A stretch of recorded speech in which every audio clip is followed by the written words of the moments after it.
ನಮಸ್ಕಾರ, ನಾನು ಶಂಕರ್ ಹೆಗಡೆ.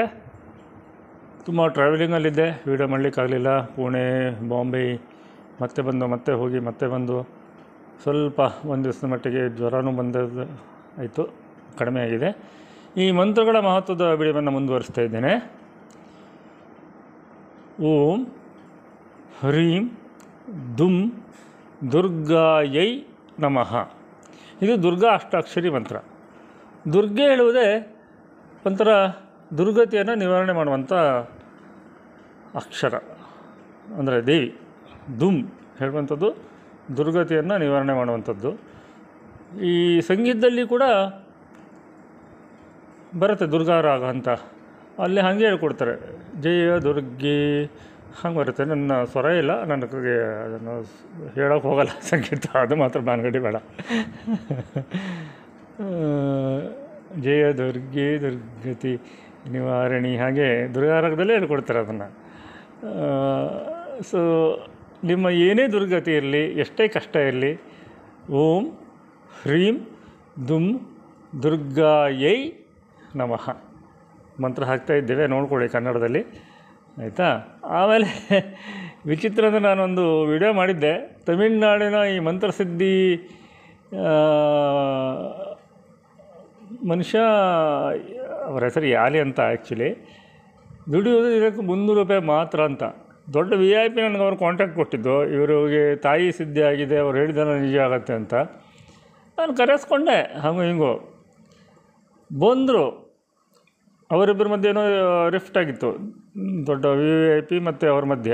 ಅದು ನಾನು ಕರೆದಿದ್ದಕ್ಕೆ ಅವರು ಬಂದರು, ಇಲ್ಲ ಇವ್ರ ಹತ್ರ ನಾನು ಹೋಗಲೇಬೇಕು ಅಂತ ಬಂದು ನಾನು ಆಫೀಸಲ್ಲಿ ಕಳಿಸಿ ನನ್ನ ಫ್ರೆಂಡ್ಸಿಗೆಲ್ಲ ಅಲ್ಲಿ ಕೂರಿಸಿಟ್ಟಿದ್ದೆ.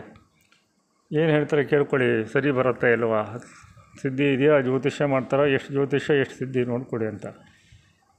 ಆಮೇಲೆ ಅಷ್ಟಕ್ಕಷ್ಟೇ ಅಂತಂದರೆ ಎಲ್ಲರೂ. ಅದು ನಾನು ಹೋದೆ ಒಳಗಡೆ, ನಾನು ಹೋಗ್ತಾ ಇರ್ಬೇಕಾದ್ರೆ ಅಲ್ಲ, ಅಷ್ಟಕ್ಕಷ್ಟೇ ಹೇಳು ಮುಂದೆ ಜನ ಕೇಳ್ತಾಯಿದ್ರು. ಅವರು ನನ್ನ ರಪಕ್ಕಂತ ಬಿದ್ದು ನನ್ನ ಕಾಲು ಹಿಡ್ಕೊಂಡ್ಬಿಟ್ರು.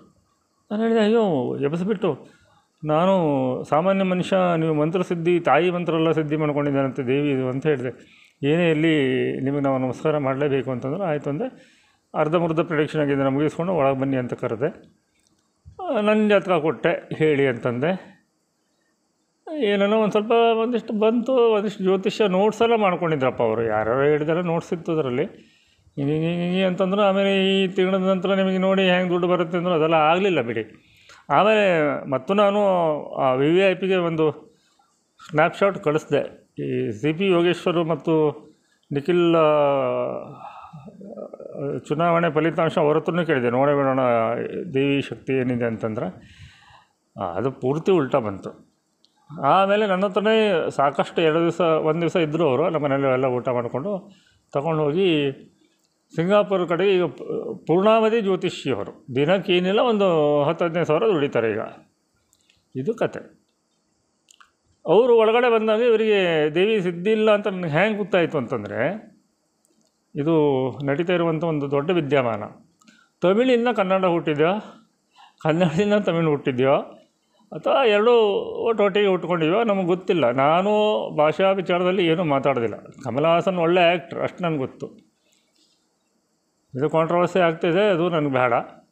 ಬಟ್ ನಾನು ಹೇಳಿದ್ದು ಒಂದೇ, ಸಂಸ್ಕೃತ ಎಲ್ಲ ಭಾಷೆಗಳ ಅಂದರೆ ನಮ್ಮ ಈ ಹಿಂದೂಸ್ತಾನ ಅಂತ ನಾವೇನು ಹಿಂದೆ ಕರ್ಕೊಳ್ತಿದ್ವಿ, ಆ ಒಂದು ಏರಿಯಾದ ಮೂಲ ಭಾಷೆ, ಪಾಣಿನಿಯ ಸೂತ್ರಗಳು ಇವೆಲ್ಲ ಅದ್ಭುತ.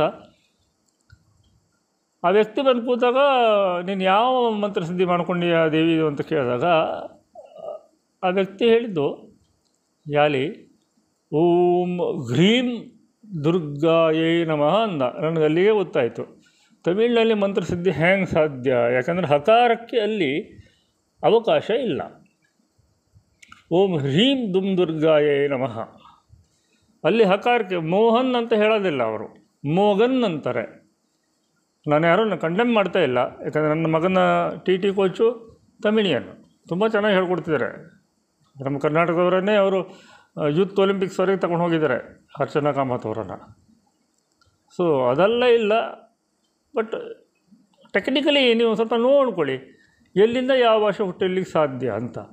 ಓಂ ಹಕಾರ ಬದಲಿಗೆ ಗಕಾರ ಬಂದರೆ ಅದು ಹೇಗಾಗುತ್ತೆ? ಮೋಹನ್ ಬದಲಿಗೆ ಮೂಗನ್ ಬಂದರೆ, ಕಾಕಯಿ ಭುಜಂಗಯಿ ಮಹರ್ಷಿ ನಾಡಿ ಅಂತ ಬಂದರೆ ಅಲ್ವಾ? ಕಾಕಯಿ ಭುಜಂಗಯಿ ಮಹರ್ಷಿ ನಾಡಿ ಅಂತ ಬರುತ್ತೆ. ಮಹರ್ಷಿ ನಾಡಿ ಬರೋದಿಲ್ಲ ಅವರಲ್ಲಿ. ಹಿಂಗೆಲ್ಲ ಇದೆ. ಸೊ ಕಮಲ್ ಅವರು ಇನ್ನೊಂದು ಸಲ ವಿಚಾರ ಮಾಡಿಕೊಳ್ಳಿ ಅಂತ ನಾನು ಇಷ್ಟೇ ಹೇಳ್ತಿದ್ದೀನಿ. ಈ ಥರದ್ದೆಲ್ಲ ಯಾಕೆ ಬೇಕು ಕಾಂಟ್ರವರ್ಸಿ ನಮಗೆ? ಅವ್ರು ಒಳ್ಳೆ ಆ್ಯಕ್ಟ್ರೇ, ಆ್ಯಕ್ಟಿಂಗ್ ಮಾಡ್ಕೊಂಡಿರಲಿ, ಆರಾಮಿದ್ದಾರೆ. ನಾನು ಭಾಷಾ ತಜ್ಞ ಅಲ್ಲ, ಬಟ್ ನನಗೆ ಗೊತ್ತಿದ್ದನ್ನು ಹೇಳಿದ್ದೀನಿ. ಬಟ್ ಈ ದುರ್ಗಾ ಅಷ್ಟಾಕ್ಷರಿ ಮಂತ್ರ ಏನಿದೆ, ನಿಮ್ಮ ದುರ್ಗತಿಗೆ ಒಳ್ಳೆಯ ಪರಿಹಾರ. ಮುಂದಿನ ವೀಡಿಯೋಕ್ಕೆ ಕಾಯ್ತೀರಿ. ನಮಸ್ಕಾರ.